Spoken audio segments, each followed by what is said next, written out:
नमस्कार। श्री गणेशाय नमः। श्री जानकी वल्लभो विजयते, श्री सिया राम की जय हो। सीता स्वयंवर में रामचरितमानस से 265 से लेकर 267 तक के दोहा का हिंदी में भावार्थ सुनाऊंगी, जिसमें हर्ष है, विरोध है, भयभीत का प्रसंग है। हर्ष है जयमाला पहनाने के पश्चात का, और राजाओं का विरोध से भय है वहाँ पर। और जब परशुराम जी पहुँचते हैं वहाँ तक की कथा मैं आपको सुनाऊंगी। सीता स्वयंवर में श्री परशुराम जी को देख करके सब भयभीत हुए। आइए सुनिए। मंगल भवन अमंगल हारी, उमा सहित जय जपत पुरारी। गौतम तिय गति सुरति करी, नहीं परसति पग पानी। मन बिहसे रंगवंश मनी, प्रीति अलौकिक जानी।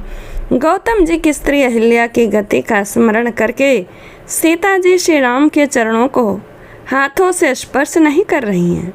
सीता जी की अलौकिक प्रीति जानकर रघुकुल मणि श्री रामचंद्र जी मन में हंसे। तब सिय देखी भूप अभिलाषे, कुर कपुत मुड़ मन माखे। उठी उठी पहिरी सनाह भागे, जहाँ तहाँ गाल बजा मन लागे। उस समय सीता जी को देखकर कुछ राजा लोग ललचा उठे। वे दुष्ट कुपूत और मूढ़ राजा मन में बहुत तमतमाए। वे अभागे उठ कर कवच पहनकर जहाँ तहाँ गाल बजाने लगे। लेहु छड़ाई सिय कह को, धरि बांधो निप बालक दो।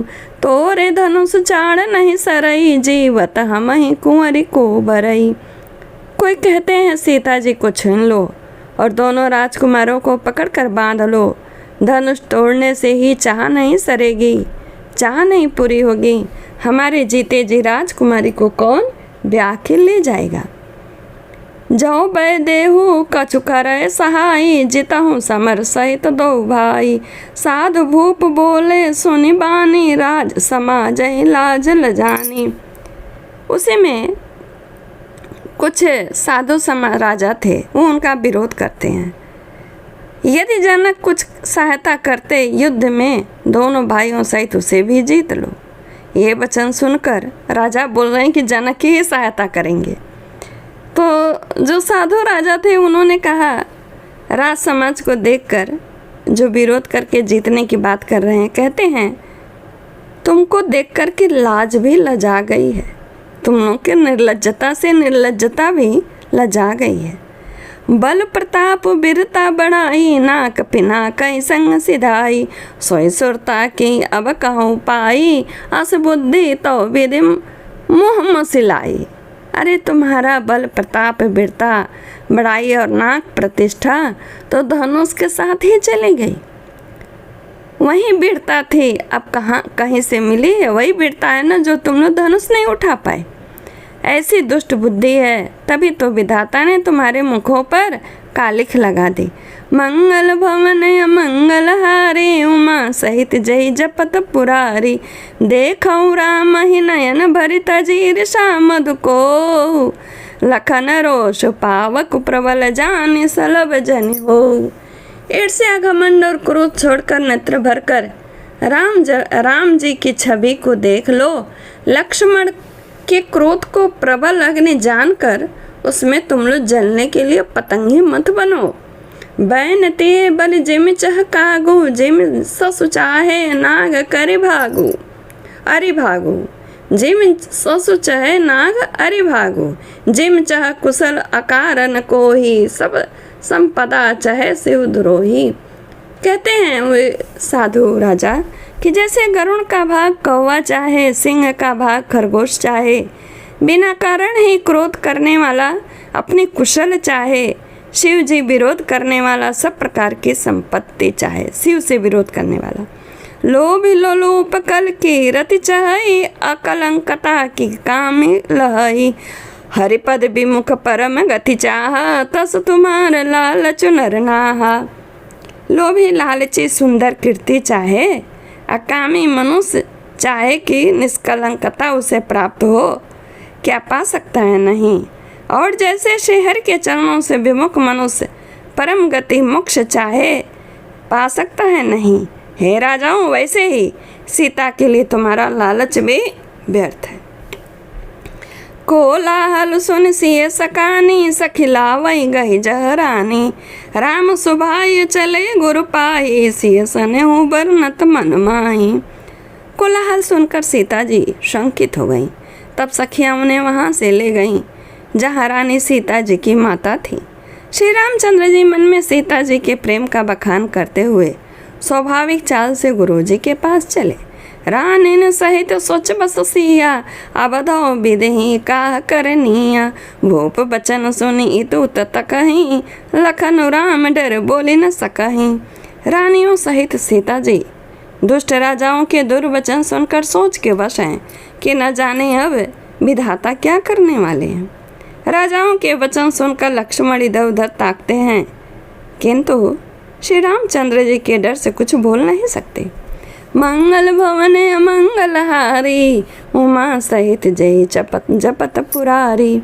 अरुणयन बिरकुटी कुटिल चितवन निपन सकोप, मनहु मत गजगन निरख सिंह की सो रही चोप।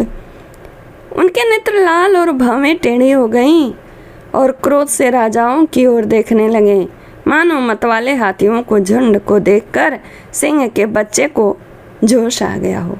खर भरु देख बिकल पुर नारी, सब मिल देहि मही पनकारी। तेहि अवसर सुनि सिउ धनु भंगा, आयउ भृगुकुल कमल पतंगा। खलबली देखकर जनकपुर की स्त्रियां व्याकुल हो गईं और सब मिलाकर राजाओं को गालियां देने लगीं। उसी मौके पर शिव जी के धनुष का टूटना जानकर भृगुकुल रूपी कमल के सूर्य परशुराम जी आए। देखी महीप सकल सकुचाने, बाज झपट जनु लवा लुकाने। गौरी शरीर भूति बल भ्राजा, भाल विशाल त्रिपुंड विराजा। उन्हें देखकर सब राजा सकुचा गए, मानो बाज के झपटने पर बटेर लुक गए हों। गोरे शरीर पर विभूति बड़ी फब रही है और विशाल ललाट पर त्रिपुंड विशेष शोभा दे रहा है। शीस जटा शशि बदन सुहावा, रिस बस कछुक अरुण होई आवा। भ्रिकुटी कुटिल नयन रिसराते, सहज चित मन मनहु रिसाते। सिर पर जटा है, सुंदर मुख चंद्र क्रोध के कारण कुछ लाल हो आया है। बाहें टेढ़ी और आंखें क्रोध से लाल है। सहज ही देखते तो भी ऐसा जान पड़ता है मानो क्रोध ही कर रहे हैं ये। विषभ कंदुर बाहु विशाला, चारु जने उमाल मृग चाला। कटि मुनि बसन तुन दोई बांधे, धनु सर कर कुठार कल बांधे। बैल के समान कंधे हैं, छाती और भुजाएं विशाल है। सुंदर एक गो पवित्र धारण किए हुए, माला पहने और मृग चर्म लिए हैं। कमर में मुनियों का वस्त्र और 2 तरकस बांधे हैं। हाथ में धनुष बाण और सुंदर कंधे पर फरसा धारण किए हैं। ये तो उनका स्वरूप था और ये वीडियो में इतना ही प्रसंग सुनाऊंगी। अगले वीडियो में सुनिए कि उनको देखकर राजा लोग को क्या महसूस हुआ। राजा लोग भय से कांपने लगे और आगे की वीडियो में सुनिएगा। नमस्कार, जय श्री कृष्णा। श्री राम जय राम जय जय राम, श्री राम जय राम जय जय राम, सकल कल्याणकारी श्री राम कथा। नमस्कार, जय श्री कृष्णा। चैनल को सब्सक्राइब, लाइक, कमेंट, शेयर करिएगा। धन्यवाद।